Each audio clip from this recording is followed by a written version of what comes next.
मैं डॉक्टर अनीता कुमारी, सहायक प्राध्यापिका, दर्शन शास्त्र विभाग, राम लखन सिंह यादव कॉलेज, रांची, रांची विश्वविद्यालय, रांची। मैंने यहाँ बीए सेम-6 के पाठ्यक्रम से संबंधित कोर कोर्स 14 के अंतर्गत आने वाले धर्मशास्त्र के विषय अशुभ की समस्या पर भाग 1 में पहले चर्चा कर चुकी हूँ, जिसमें अशुभ की समस्या के अंतर्गत अशुभ की व्याख्या मैंने की थी और उससे संबंधित समस्याओं पर तार्किक आलोचनात्मक विचार का क्रम चल रहा था। उसी क्रम को आगे बढ़ाते हुए प्राकृतिक अशुभ सफलता का प्रमाण है, जहाँ ईश्वर के विषय में विचार करते हैं, शुभ और अशुभ दोनों के मिश्रण से विचार करते हैं।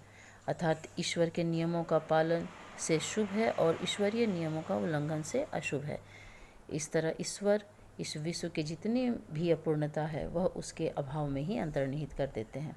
लेकिन हमें यह देखना है कि यदि हमारे सामने अभाव नहीं है तो हम अभाव की पूर्ति के लिए प्रयास भी नहीं करते हैं। इस तरह अभाव हमारे सामने एक प्रेरणा है और अशुभ के डर से लोग शुभ की ओर प्रेरित होते हैं। इस तरह अशुभ हमारे लिए एक प्रेरणा का काम करता है, जो कि मनुष्य के लिए वरदान स्वरूप है। लेकिन आलोचनात्मक दृष्टिकोण से भी त्रुटिपूर्ण इसमें देखा गया है।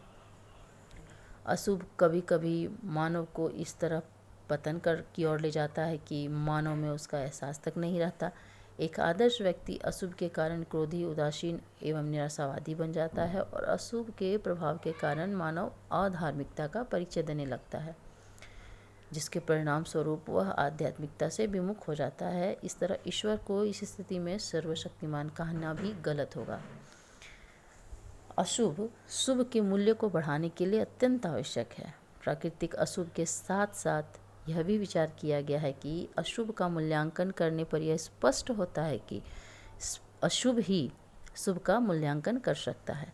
इस संसार में सुंदरता का मूल्य वही है जहाँ कुरूपता है। अंधेरा के बाद प्रकाश आने पर हम अंधेरा के महत्व को समझ सकते हैं। इस तरह जहाँ भी अशुभ है वह शुभ के लिए पृष्ठभूमि ही तैयार करता है। इस संसार में हर वस्तु यदि शुभ है तो शुभ की परिभाषा देना असंभव होगा। अशुभ के अभाव में शुभ का मूल्यांकन करना भी असंभव है।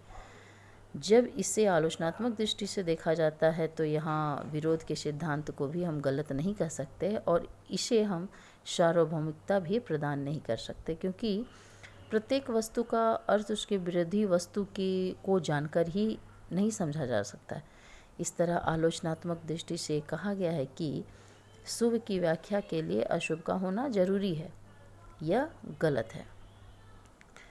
अशुभ अपूर्ण शुभ है। पाश्चात्य दार्शनिक हेगेल के अनुसार विश्व का अशुभ अपूर्ण शुभ है और किसी भी वस्तु का एक छोटा सा रूप असंगत प्रतीत होता है, लेकिन उसको पूर्ण रूप से देखने पर ऐसा वह आकर्षक प्रतीत होता है।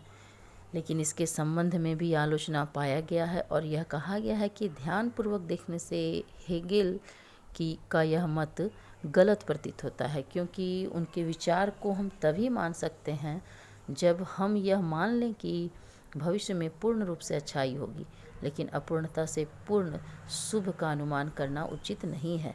यदि ये कथन सही होता है कि अशुभ अपूर्ण शुभ है, तो फिर ये भी आवश्यक है कि अशुभ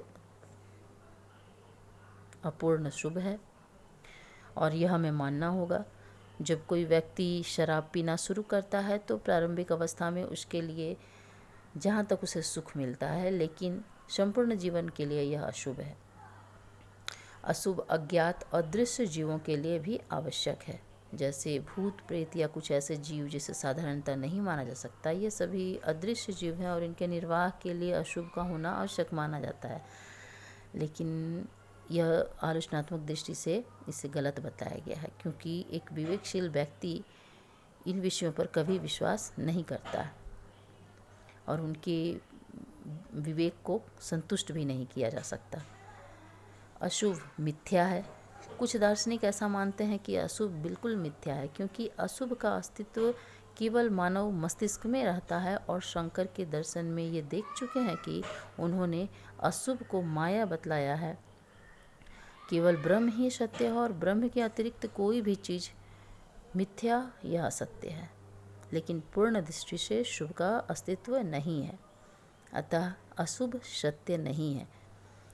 लेकिन यदि हम केवल कहते हैं कि ब्रह्म ही सत्य है तो इसका अर्थ यह है कि ब्रह्म से भिन्न शुभ भी मिथ्या के अतिरिक्त कुछ नहीं है।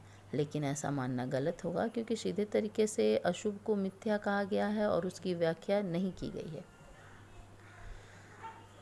अशुभ अनित्य प्रत्ययों का मूल्य बतलाता है और धर्म के विकास के लिए भी अशुभ अनिवार्य है। अनेक भावना और विचार को जीवित रखने का एक उपाय अशुभ भी है और धर्म के अंतर्गत हम लोग देखते हैं कि अशुभ का त्याग तथा शुभ की प्राप्ति इसका उद्देश्य है। संसार में अशुभ से धर्म का विकास होता है और यदि हम अशुभ के अस्तित्व को स्वीकार नहीं करते हैं तो शुभ के तत्व को भी नहीं समझ सकते। संसार में इन सभी अशुभ के तत्व के रहने पर भी शुभ बनने का प्रयास किया जाता है और वो धार्मिक व्यक्ति का उद्देश्य रहता है। इस तरह अशुभ की समस्या का समाधान करना अत्यंत कठिन है। धन्यवाद।